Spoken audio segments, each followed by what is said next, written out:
La carta a los Hebreos. Vamos a leer en el capítulo 9 dos versículos, los dos últimos del capítulo 9, el 27 y el 28.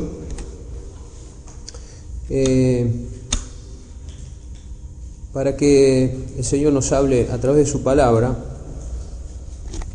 en esta mañana, ¿no? Dice la palabra de Dios. Voy a dar un segundo más para que todos puedan encontrarlo. Veo ahí algunos buscando, así no hay distracción a la hora de leer la palabra.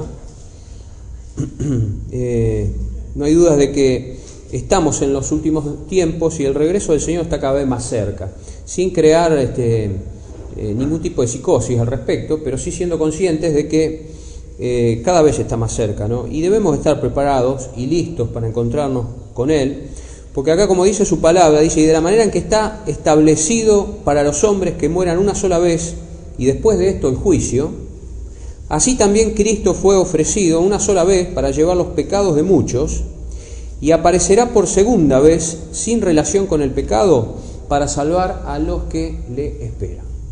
Así de sencillo y así de simple lo expresa la palabra de Dios, sin dar tantas vueltas, ¿no? Hoy hay mucha discusión sobre lo que sea. La gente se presta a discutir, a discrepar y a analizar y se termina enredado en una especie de espiral de conceptos, y eso no lleva a nada, ¿no? Las palabras sabias, ¿no? Debemos evitar todo tipo de discusiones que son improductivas, infructuosas con la gente. No hemos sido llamados a discutir con la gente, hemos sido llamados a transmitir la palabra de Dios, a compartir el amor de Dios. Ese es el núcleo o es lo más importante de nuestra misión en esta tierra: compartir el amor de Dios, ese amor que Dios demostró con cada uno de nosotros. Así nosotros debemos mostrarlo, sin entrar en discusiones y en conjeturas, ¿no? La gente está muy presta a discutir hoy, porque mucha gente cree en lo que se ha llamado el relativismo, ¿no? La mayoría de nosotros hemos escuchado esta palabra. Vivimos en una era todo es relativo, todo depende del punto de vista de quien mire, de quien viva ciertas cosas, todo depende del punto de vista personal. ¿Y por qué esto es así? Bueno, simplemente porque en la mente general de la humanidad ha desterrado a Dios del centro del universo y se ha puesto el hombre en el centro del universo. Vivimos en una era de humanismo, ¿no? El humanismo, cuando todo tiene que ver con el hombre. Hay una rama sana del humanismo que no descarta a Dios, que hace énfasis en las cuestiones humanas, pero bueno, hay que tomarlo con cierto cuidado también, ¿no? Pero estamos viviendo un humanismo ateo. Entonces todo es relativo, todo depende de cómo lo mire, cómo lo piense cada uno. Entonces surgen discusiones y dudas, porque ¿qué tan seguros estamos de que las cosas son así? Bueno, la Biblia es la palabra de Dios. Tenemos el pensamiento que Dios quiso revelarnos. Decimos, no tenemos todo el pensamiento de Dios, tenemos el pensamiento que Él quiso revelarnos, porque están las cosas secretas que pertenecen a Jehová nuestro Dios, ¿no? No las conocemos. Y Dios piensa de una manera mucho más elevada que la nuestra, que no podemos llegar a entender, como aquellas cosas que el apóstol Pablo vio allá en aquel lugar celestial, que es imposible de expresar con palabras, ¿no? Dios sí las puede expresar con palabras, pero nosotros no las podemos entender. Ahora, Dios declara una verdad absoluta. Hoy se cuestiona, nada es absoluto, todo es relativo. Porque hasta en la física cuántica se ha descubierto que no todo parece ser como es, ¿no? Todas las cosas varían. Lo que se puede definir de una manera, en la misma física cuántica, cuando cambian las condiciones, se definen de otra manera. Esto es difícil, ni siquiera yo lo entiendo exactamente, pero sé que esto ha atrapado el pensamiento de la gente, o mejor dicho, de la comunidad científica, sobre todo para poder declarar que todo es relativo y que no existen las verdades absolutas. Y acá la palabra dice que está establecido para los hombres. De esto no puede escapar nadie. La muerte, por ejemplo, es una verdad absoluta. Nadie puede escapar de esta realidad. Con la medicina uno puede alargar un poquito la hora. Quizás se pueda... Ahora estuve leyendo esta semana que descubrieron genéticamente cómo prevenir algunos casos de muerte súbita. Así decía el titular. La verdad que no me puse a investigar, no le dediqué tiempo a eso verdaderamente, ¿no? Pero alguno estaría tentado a pensar, bueno, ahora ni la muerte es una verdad absoluta, ¿no? La podemos desafiar. Y de hecho la medicina y la ciencia están tratando de descubrir el elixir de la vida, la fuente de la eterna juventud, de alguna manera. Y la Biblia es clara, ¿no? Está establecido para los hombres. Hay cosas que ya están establecidas para nosotros, seres humanos, de las cuales no podemos escapar. La muerte nadie puede negarla ni evitar sufrirla, es decir, todos vamos a morir algún día. La pregunta es, ¿estamos preparados para enfrentar ese momento? Esa es la gran cuestión. La gente, más que saber si se puede burlar a la muerte o no, necesita saber si está preparada para cuando llegue esa hora, porque inevitablemente llegará, para todos. Y para algunos de nosotros podría ser que antes de lo que nos imaginamos, ¿no? Todos decimos, voy a llegar a tantos años, cuando me jubile haré tal o cual cosa. Alberto, por ejemplo, pensaba que iba a descansar, está trabajando más que nunca después de la jubilación, ¿no? Cómo cambian las cosas, ¿no? Así que, ¿estamos preparados realmente para enfrentar ese momento? Ustedes saben que cuando vamos a la historia de Jesús, al ejemplo de Jesús. Jesús fue una persona, y sigue siendo, ¿no? Pero cuando estaba en este mundo, físicamente, Él estaba preparado para morir. Él vino a morir por los pecadores. O sea que Él estaba ya preparado, su corazón ya estaba dispuesto para ese momento. Él sabía que su misión consistía en venir a este mundo para morir, no para venir a disfrutar de los placeres terrenales, como la filosofía o parte de la filosofía que hoy día se vive, ¿no? Vivir para los placeres. Lo único que tiene sentido es disfrutar de los placeres terrenales. Y no pensemos en otra cosa, vivir para el hoy. Jesús, cuando llegó el momento de que se acercaba el momento de la crucifixión, ustedes saben, por el Evangelio mismo, sale el apóstol Pedro en defensa del Señor Jesús, a tratar de evitar inconscientemente, quizás consciente o inconscientemente, es muy difícil de definirlo eso, pero de alguna manera quiso evitar el momento de la muerte. Y tiempo anterior ya lo había tratado de llamar aparte al Señor Jesús para decir, Señor, de ninguna manera todas estas cosas te acontezcan, pensá un poquito en vos, ¿no? Podríamos agregar nosotros sanamente, sin distorsionar el texto. Y ahí lo vemos en el huerto de Getsemaní, cuando vienen a buscarle para arrestarle, y sale Pedro, saca la espada, saca la 9 milímetros, podríamos decir, y empieza los tiros, y le corta la oreja al siervo del sumo sacerdote, y Jesús, hace la reparación. Pero Jesús le dijo, mete tu espada en la vaina, porque la copa que el Padre me ha dado, ¿no la he de beber? Estaba preparado para enfrentar ese momento. Y nosotros a veces podemos llegar a estar como el apóstol Pedro y los demás apóstoles, ¿no? Ahí tratando de luchar contra lo inevitable. Eso está en San Juan 18:11, ¿no? La copa que el Padre me ha dado de beber, no la he de beber. Si justamente vengo a enfrentar la muerte por cada uno de ustedes, no lo voy a hacer. Voy a estar pensando en mí en esta hora. Y nosotros estamos viviendo una hora crucial. Y la tendencia y la presión que tenemos constantemente en este mundo es de pensar en nuestro bienestar antes que en los propósitos de Dios. A veces tenemos que sacrificar nuestro bienestar y nuestras comodidades temporales, e incluso estar preparados para enfrentar la muerte misma por amor al Evangelio, por amor al Señor. Esta mañana leía, no sé si es verdad o no, una noticia de cómo están quemando cristianos en África. Mostraban una foto que no la quise compartir, porque me pareció bastante chocante, cruel, sí. Pero estamos expuestos a sufrir la muerte por la causa del Evangelio.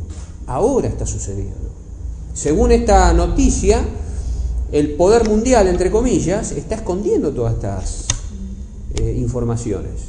Evita que llegue. Las grandes cadenas de información no hablan de esto, de la persecución contra los cristianos. Lo minimizan, lo dejan ahí como si fuera algo que no merece ser, que no merece que se le preste atención.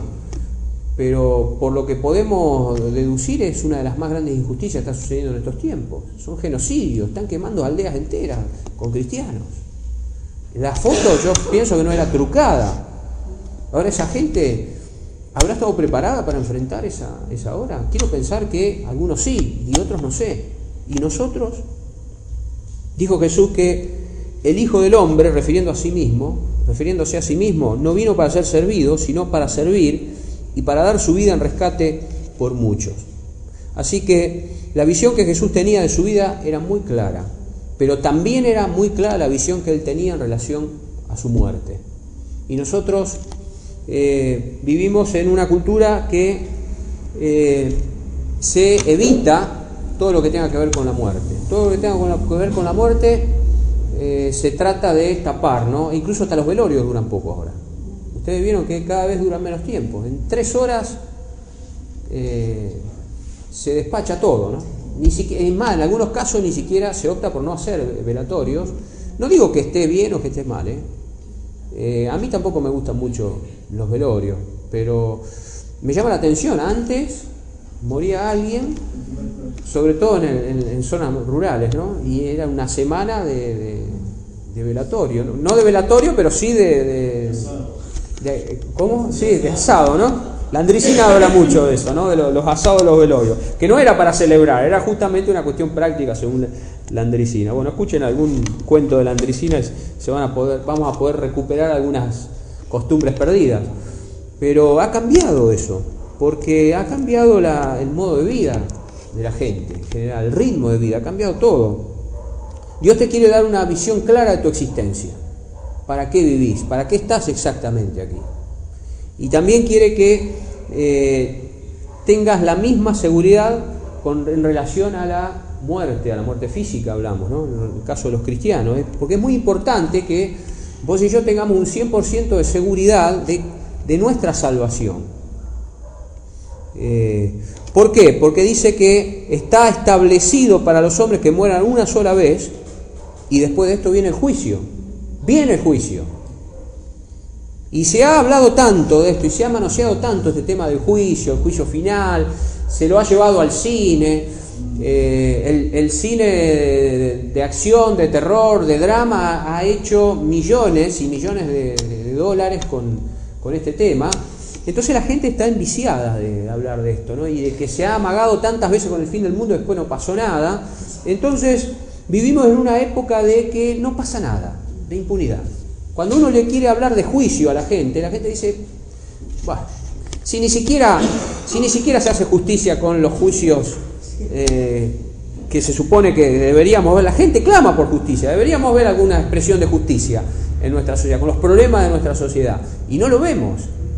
Vemos que los delincuentes están metidos en el Congreso, pero no se les puede comprobar nada. Entonces uno dice, esto es una impunidad total. Quisiéramos ver en el Congreso gente sin prontuario, sin causas judiciales, pendientes ahí, que están, como no están resueltas, no se les puede imputar nada, son inimputables. Entonces la gente tiene una sensación, y uno también se embarca en esto, ¿no?, de impunidad. ¿De qué nos vamos a hacer tanto lío si no pasa nada? Al final de cuentas no pasa nada. Entonces la gente, vivimos en una época de gente descreída, la gente está descreída y se ha desconectado inconscientemente de todo lo que tenga que ver con advertencias de juicio. Nosotros le hablamos a alguien, mirá que el Señor viene a juzgar este mundo. Bueno, sí, está bien. Y te salen con, qué sé yo, mañana tengo que pagar los impuestos y no sé cómo voy a llegar. Claro, entonces ven más problemático el tema de que mañana tiene que pagar los impuestos, llegar a fin de mes, que el juicio inminente que se viene. La palabra de Dios dice que está establecido para los hombres, así como está establecido para los hombres, que mueran una sola vez y después de esto el juicio. O sea, está establecido, eso no lo puede mover nadie. Que Dios en su misericordia extienda el tiempo, como sucede con las novelas. ¿Vieron? Cuando las novelas empiezan a tener éxito, entonces los escritores empiezan a estirar la historia y le agregan circunstanciales, ¿no? Y surge esto y viene aquel y aparece un amante y así, ¿no? Entonces, socialmente parece que las cosas se van complicando y no le encontramos explicación, Y bueno, no sea que Dios está estirando la historia, no justamente porque está en el tope de rating, sino porque Él está esperando que todos accedan al arrepentimiento. Es una acción de misericordia, no es una cuestión de rating y de ganancia de los productores, no, es una cuestión de misericordia, es porque está establecido que el juicio va a venir. Y esto es una cosa seria, no va a haber recurso de amparo, no va a haber ninguna posibilidad de zafar de ese juicio, para nadie, excepto para aquellos que hemos recurrido a la gracia redentora de Cristo Jesús. Así que estamos viviendo en la peor de las crisis morales y espirituales de nuestro país, podemos decir hasta del mundo, ¿no? Es terrible la crisis que se está viviendo, la gente no sabe a quién votar. Domingo que viene tenemos que ir a votar, qué sé yo, hago tatetí, tiro en el aire, el primero que agarro, como hacían los programas antes que sorteaban cierto pozo de cantidad de dinero, a ver quién sale beneficiado. La Lotería de Santa Fe hacía esto, con la aspiradora también, entonces enganchaba alguna boletita, fulano de tal ganó el concurso, y no sabemos a quién votar, tiramos las boletas de los políticos, y el que va, no es así, no vamos a ir a hacer esto, pero a uno le queda esa sensación, y la gente tiene esa sensación, porque la gente no quieren a Macri, y tampoco quieren a Cristina, quieren los beneficios beneficios, entre comillas, que otorgaba el gobierno anterior, eso quiere la gente, pero no quieren ni a Macri ni a Cristina, y tampoco, menos quieren a Massa. Si lo trasladamos a la provincia, nadie quiere a los socialistas, pero tampoco se hacen muchas ilusiones con el resto de las propuestas que hay, porque realmente no se convence a nadie. ¿Por qué? Porque estamos en una profunda crisis moral y espiritual. Porque sabemos bien que la corrupción está metida en los sectores de poder, en el gobierno. Y entonces nadie goza de credibilidad. Y las instituciones, tanto civiles como religiosas y gubernamentales, entramos en la misma bolsa. Cuando le vamos a hablar de Cristo a la gente, sí, está bien. Si tengo algún beneficio momentáneo, si Dios me saca de esta, entonces le voy a ir a llevar el diezmo. Pero nadie quiere más nada que eso. No cree, la gente no cree. Ven a Dios de la misma manera que se ven a los líderes políticos, religiosos o sociales, ¿no? Y el cuadro se empeora cuando aparecen falsos profetas y falsos pastores y se producen fraudes, o cuando la gente analiza la historia de la iglesia, sobre todo el catolicismo, en la época del oscurantismo, ¿no? En la Edad Media, con las estafas, con las indulgencias, con los casos más cercanos de pedofilia, e incluso con los rumores de las mafias del Vaticano, y todo esto hace que alimenta la incredulidad de la gente, ¿no? También sirve como excusa para evadir lo que va a ser imposible de evadir, que es el juicio que se avecina. Entonces, estás preparado para morir, pero ¿estás preparado para enfrentar los ojos del gran juez? Ese es incorruptible. A ese nadie lo va a poder adornar, entre comillas, para zafar de la sentencia. La sentencia será dictada. ¿Podemos confiar en que habrá un día del gran juicio? Por supuesto. ¿Por qué? Porque es palabra de Dios. Y todo lo que Dios ha prometido lo ha cumplido. En el tiempo en que Él ha considerado debe ser el tiempo. ¿Cuántos años que el pueblo judío sigue esperando al Mesías?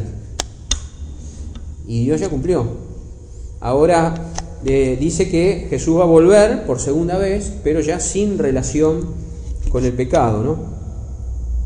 Pero antes de entrar en eso, he hablado con muchos creyentes en los últimos años que no estaban seguros de si podían entrar al cielo, ¿no? De creyentes que van a las iglesias, no digo personas comprometidas con la causa de Cristo, digo creyentes en general, creyentes, asistentes a las iglesias, que uno si se pone a charlar con ellos y en algún momento les preguntás, ¿vos estás seguro que Dios te va a dejar entrar en el cielo? Y ocurre el silencio, ¿no? El terrible silencio.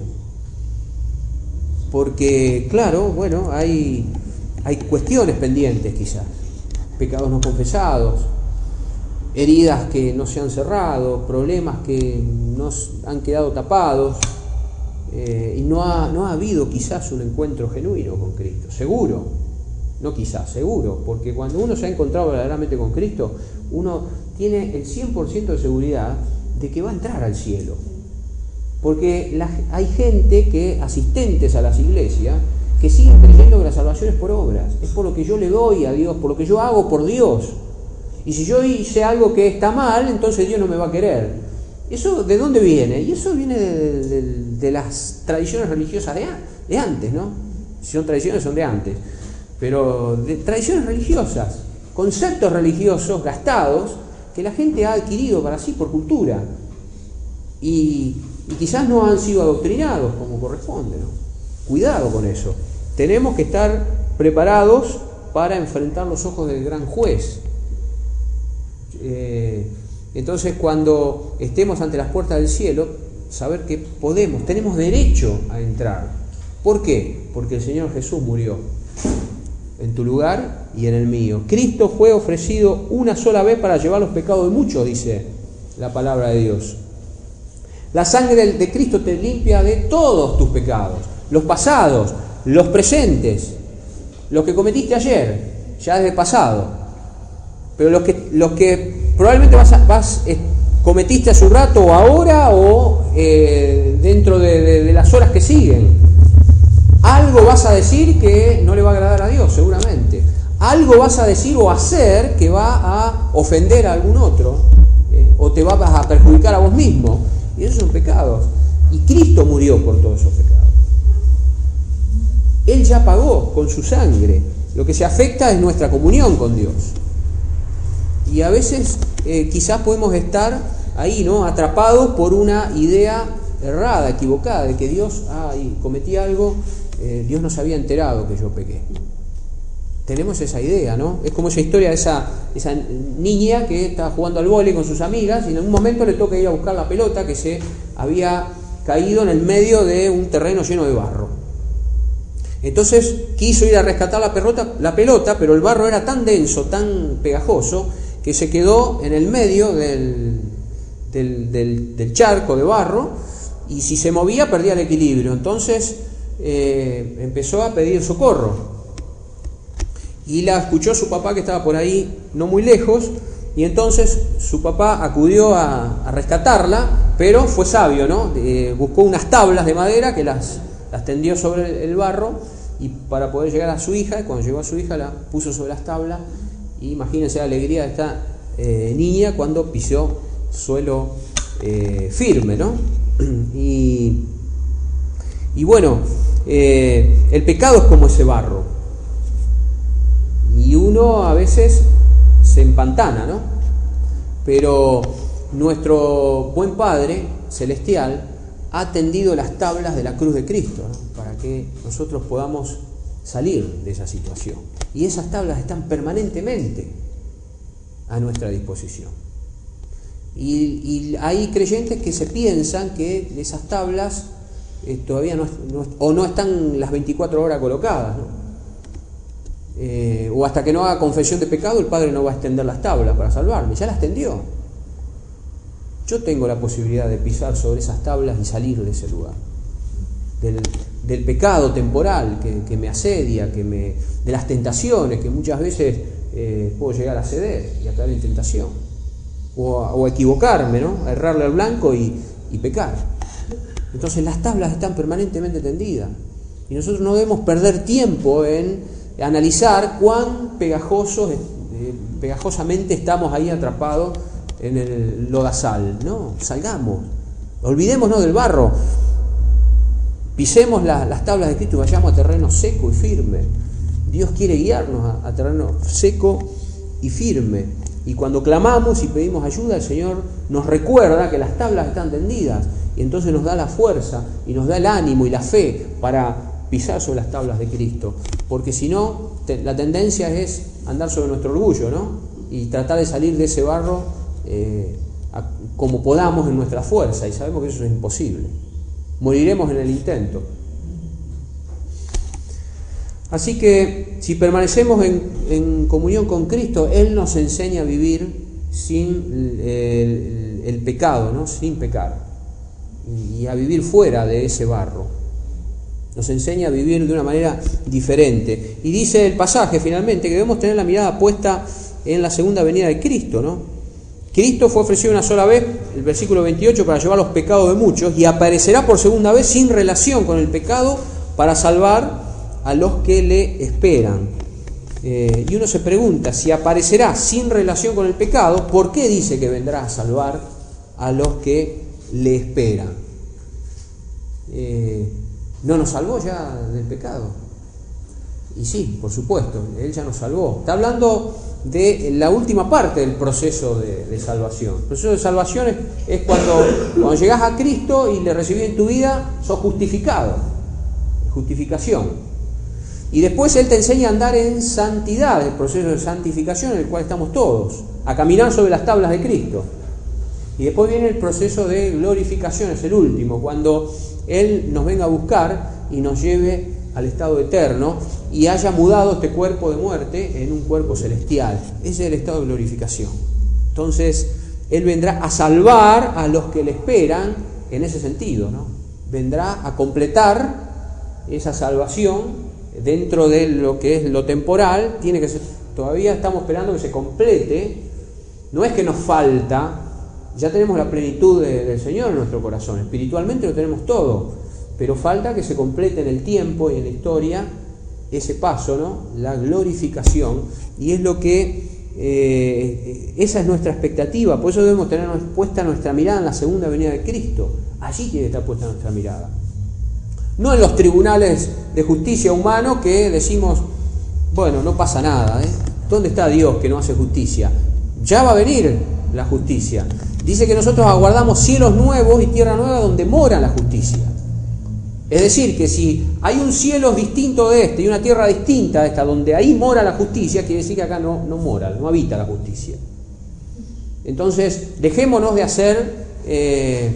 hacernos ilusiones falsas de que acá, en este cielo y en esta tierra que están destinados a desaparecer, va a morar la justicia, ¿no? Intervendrá el autor, el juez justo, eso sí, pero estos cielos y esta tierra se correrán como un pergamino, dice la Biblia, o no dice eso la palabra. Entonces, no tenemos por qué desanimarnos si vemos que la injusticia todavía parece que prevalece, ¿no? Tampoco debemos dejar caer nuestras manos. Si podemos ayudar a que la justicia se manifieste, pero gloria a Dios, para eso estamos. Pero todo de la manera que Dios quiere que se hagan las cosas, ¿no? Así que de alguna manera vendrá la consumación de todas las cosas, y es lo que estamos esperando. Y la segunda venida de Cristo, podemos ver a Cristo venir como amigo, como un amigo esperado, y ese no puede ser más que un día glorioso para nosotros, ¿no? Pero si lo vemos venir como un extraño o como uno que es considerado un enemigo, entonces no nos queda otra que esperar el juicio terrible, y le damos gloria a Dios porque nosotros hemos sido librados de esa situación. Así que o esperamos el fin de todas las cosas con una gloriosa expectación o con una desesperación terrible, ¿no? Así que la diferencia depende de cómo nosotros estamos en Cristo, si estamos en Cristo o si no estamos en Cristo. Y esa es la cuestión, ¿no? De una manera resumida, que nosotros debemos compartir. En su segunda venida, el Señor Jesús no tendrá que hacer más nada en relación al pecado, más que establecer justicia. Porque todo lo que Él tenía que hacer o tenía que ver con el pecado, definitivamente lo resolvió, lo trató en la cruz del Calvario. Allí Él hizo todo lo que tenía que hacer en relación al pecado. Así que ahí fue cuando Él cargó con la iniquidad de todo. Y fíjense, si ustedes avanzan al capítulo 10, versículo 12, dice: pero Cristo, habiendo ofrecido una vez para siempre un solo sacrificio por los pecados, se ha sentado a la diestra de Dios, ¿no? Y después dice que está esperando que sus enemigos sean puestos por estrado de sus pies. Pero ¿por qué dice se sentó Cristo? ¿Por qué se sentó Cristo? Y se sentó después de concluir sus deberes sacerdotales. Los que conocen bien acerca del judaísmo dicen que los sacerdotes judíos nunca se sentaban. que ni en el templo ni en ninguna parte de las instalaciones, por lo menos que tenía que ver con el lugar santo, había asientos. Los sacerdotes ministraban de pie. ¿Por qué razón? Bueno, porque ellos cumplían sus tareas de pie porque eran un símbolo de que la tarea aún no había terminado. Podía venir el día de la expiación, se podía realizar todo el sacrificio que demandaba la ley de Moisés, pero la tarea no había terminado. Tendría que volver, pasar al año siguiente otro día de la expiación y tendrían que volver a hacer sacrificios continuamente por los pecados del pueblo. Pero Cristo, habiendo completado la obra de sacerdote, se sentó, murió una sola vez y para siempre, y ya no era más necesario volver a cumplir el sacrificio. Entonces tenemos esa simbología, ¿no?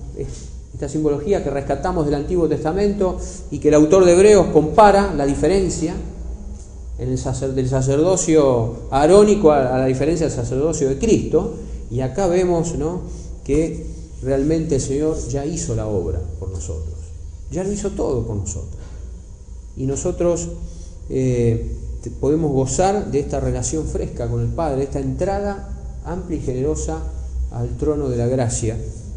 El Señor fortalezca tu espíritu, fortalezca tu vida para que te encuentres listo para encontrarte con Él, cuando sea el momento en que Él se manifieste al mundo, ¿no?, por segunda vez. Por supuesto, cada día tenemos una relación espiritual con el Señor Jesús, a través del Espíritu Santo, pero estamos esperando ese glorioso momento en que Él se manifieste al mundo con poder. Entonces le esperamos con gozo y con la seguridad de saber que estaremos para siempre en su presencia. El Señor les bendiga.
Mucha gente está alarmada. ¿Qué ha pasado? Se pregunta, ¿qué ha pasado en el mundo?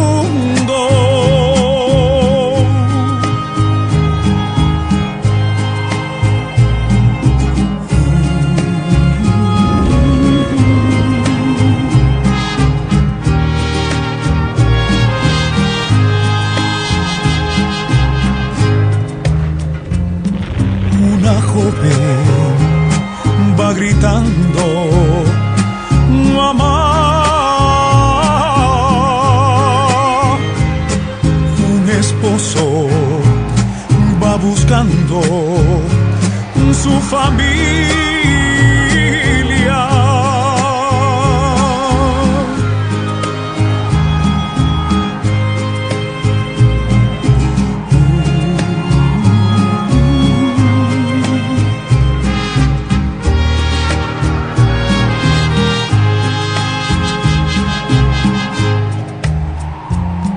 Por ahí dicen que una nave mucha gente se llevó, pero escuchan a lo lejos alguien grita, Cristo vino, y su pueblo se llevó. No hay remedio, no hay salida, es la gran tribulación. tribulación.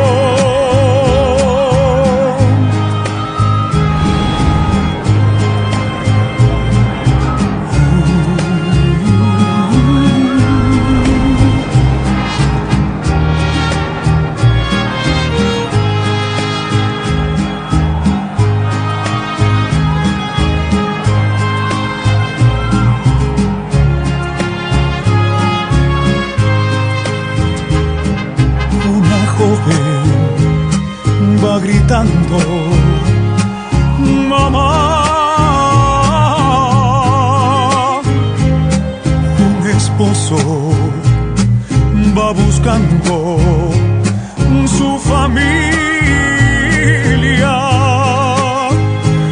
Por ahí dicen que una nave mucha gente se llevó, pero escuchan a lo lejos, alguien grita, Cristo vino, Cristo vino.